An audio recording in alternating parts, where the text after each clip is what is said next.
قارون کے خزانے کے متعلق آپ نے تاریخی حکایات اور محاورے تو سنے ہی ہوں گے۔ یہ وہی شخص ہے جس کا ذکر اللہ نے قرآن مجید میں نشان عبرت کے طور پر کیا ہے۔ قارون کا قصہ اسرائیلی اور اسلامی دونوں طرح کی روایتوں میں ملتی ہے۔ یہ بنی اسرائیل کا وہی امیر ترین شخص تھا جس کے خزانے کی کنجیاں 300 اونٹوں اور خچروں پر لادے جاتے تھے، اور ہر کنجی چمڑے کی ہوتی تھی جو ایک خزانے کی چابی تھی۔ تاریخ انسانی میں شاید قارون سے زیادہ دولت و ثروت کسی شخص کو عطا نہیں کی گئی۔ قارون حضرت موسیٰ علیہ السلام کے چچا یسہر کا بیٹا تھا۔ وہ نہایت ہی حسین و خوبصورت آدمی تھا۔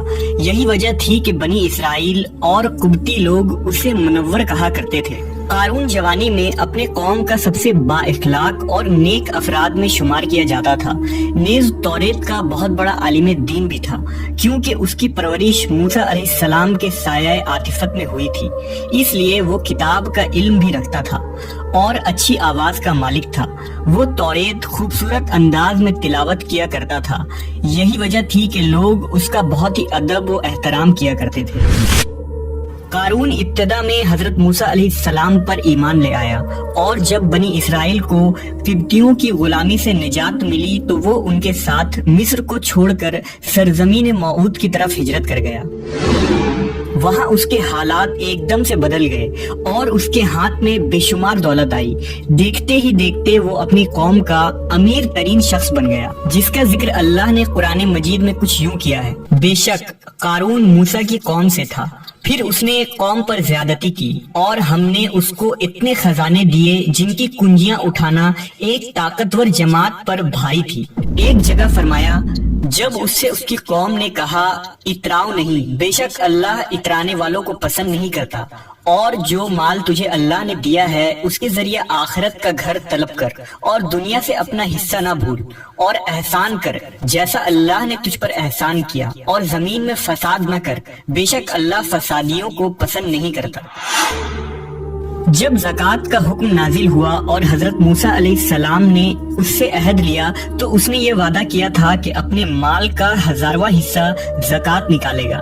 جب اس نے اپنے مال کا حساب لگایا تو ایک بہت بڑی رقم زکوٰۃ کی نکلی، لہذا اس کے دل میں حرص اور لالچ پیدا ہو گئی اور وہ زکوٰۃ کا منکر ہو گیا۔ اس نے ایک گندی چال چلی۔ اس نے بنی اسرائیل میں سے ایک گروہ کو جو اس کی حمایتی تھے جمع کیا اور کہا، اے بنی اسرائیل، موسیٰ نے ہمیں بہت سارے امور کا حکم دیا جس پر تم لوگوں نے اس کی پیروی کی، اب وہ تم سے تمہارا مال بھی لینا چاہتا ہے۔ فلاں فاحشہ عورت کو لے کر آؤ تاکہ اسے کچھ پیسے دے کر موسیٰ کو بدکار ثابت کیا جا سکے۔ قارون نے اپنے قوم کے لوگوں کو جمع کیا اور حضرت موسیٰ علیہ السلام سے پوچھا کہ زنا کی کیا سزا ہے۔ حضرت موسیٰ علیہ السلام نے کہا، جو بھی زنا کرے حالانکہ اس کی بیوی بھی ہو تو اسے سنسار کیا جائے یہاں تک کہ وہ مر جائے۔ قارون نے حضرت موسیٰ سے کہا، حتیٰ کہ اگر یہ کام آپ نے ہی انجام دیا ہو تو بھی؟ موسیٰ علیہ السلام نے کہا، ہاں، حتیٰ کہ اگر اس کام کو میں بھی انجام دوں تو یہی حکم ہے۔ قارون نے کہا، بنی اسرائیل یہ گمان کرتے ہیں کہ آپ نے فلاں فاحشہ عورت سے زنا کیا ہے۔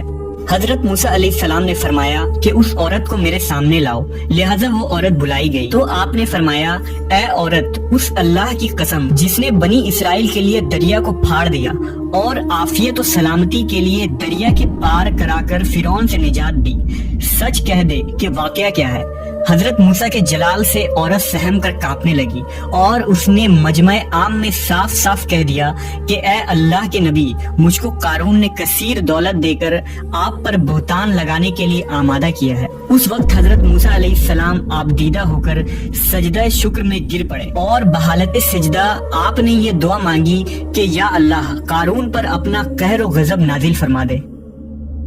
لہٰذا وہ تمام لوگ جو قارون کے ساتھ تھے وہ اس سے جدا ہو گئے۔ موسیٰ علیہ السلام نے اللہ کے اذن سے زمین کو حکم دیا تو زمین پھٹ پڑی اور قارون اور اس کے پیروکار اس میں دھسنے لگے، اور دیکھتے ہی دیکھتے قارون، اس کا مکان اور خزانہ سب اس زمین میں دھس گیا۔ جب یہ زمین میں نابود ہو گئے تو زمین کا شگاف دوبارہ بند ہو گیا۔ قارون کے اس دولت کے متعلق بہت سارے تاریخی حکایات نقل کی گئی ہیں، اور تا قیامت قارون اور اس کا خزانہ تمام انسانیت کے لیے نشان عبرت بنی رہے گی۔